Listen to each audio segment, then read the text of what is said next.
ये बात है उस वक्त की जब धरती पर पहला गुनाह हो चुका था। हवा में एक अजीब सी खामोशी थी, वो खामोशी जो इंसानी दिलों के अंदर उतर जाए। हाबील का खून जमीन में समा चुका था और काबिल का दिल एक ऐसे बोझ के नीचे दब चुका था जिसका नाम था गुनाह और जिसका साया था हसद। हाबील को दफन करने के बाद काबिल अल्लाह की नज़रों से, अपने माँ बाप की नज़रों से और अपनी ही नज़रों से छिपता फिर रहा था। वो जंगलों में भटकता, पहाड़ों पर रातें गुजारता और अपने ही दिल से लड़ता। शैतान उसे कहता, तूने सही किया, अब तू आज़ाद है। लेकिन काबिल जानता था कि वो आज़ाद नहीं, वो तो कैदी बन चुका था, अपने गुनाह का कैदी।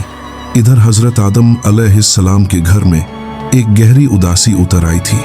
अपनी आंखों के सामने एक बेटे को खो देना और दूसरे बेटे को गुमराह होते देखना, ये एक नबी के दिल का सबसे भारी इम्तिहान था। आदम अलैहिस्सलाम रोते थे, अपने रब से दुआ करते, ऐ अल्लाह मेरी औलाद को हिदायत दे। वो जानते थे कि इंसान गलती करता है मगर तौबा से उठ भी जाता है। इन्हीं दिनों अल्लाह ने आदम अलैहिस्सलाम को एक ऐसा बेटा अता फरमाया जिसे आदम अलैहिस्सलाम ने अपने दिल से सबसे ज्यादा चाहा। उसका नाम रखा गया शीस अलैहिस्सलाम, जिसका मतलब है अल्लाह की तरफ से हिबा, एक तोहफा, एक इनाम। आदम अलैहिस्सलाम कहते, ये बेटा अल्लाह का दिया हुआ है मेरे गम को कम करने के लिए। शीस अलैहिस्सलाम पैदा ही नूर में लिपटे हुए थे, दिल नरम, फितरत साफ और अक्ल में पैगंबरों की गहराई। जब वो बड़े हुए अल्लाह ताला ने उन्हें नबूवत दी। फरिश्ते उनके पास आते, उन्हें इल्म सिखाते, हलाल हराम, नेकियां बुराइयां, इबादत और इंसानी रिश्तों का हक।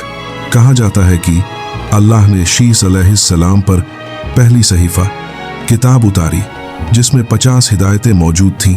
वो पहली शरीयत थी जो इंसान को रास्ता दिखाती थी।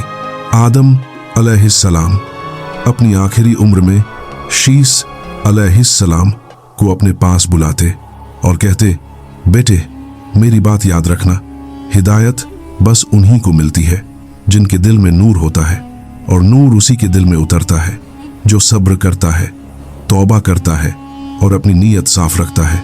उन्होंने अपनी सारी तालीम, अपना सारा इल्म शीस अलैहिस्सलाम को सौंप दिया और कहा, काबिल की औलाद से दूर रहना, वहां शैतान का खेल बहुत होगा। आदम अलैहिस्सलाम के बाद धरती पर 2 रास्ते बन गए। पहला रास्ता शीस अलैहिस्सलाम की औलाद का, जहां नूर, ईमान, हया और हिदायत थी। दूसरा रास्ता काबिल की औलाद का, जहां गुनाह, नाच गाना, शैतान की फुसफुसाहट और दुनिया का फितना था। दोनों समाज एक दूसरे से बिल्कुल अलग जी रहे थे।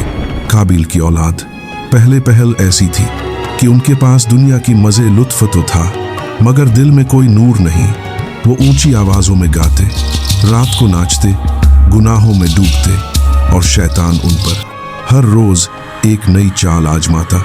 एक दिन शैतान ने कहा, शीस अलैहिस्सलाम की औलाद को भी इस तरफ खींचो ताकि नूर अंधेरे में गुम हो जाए।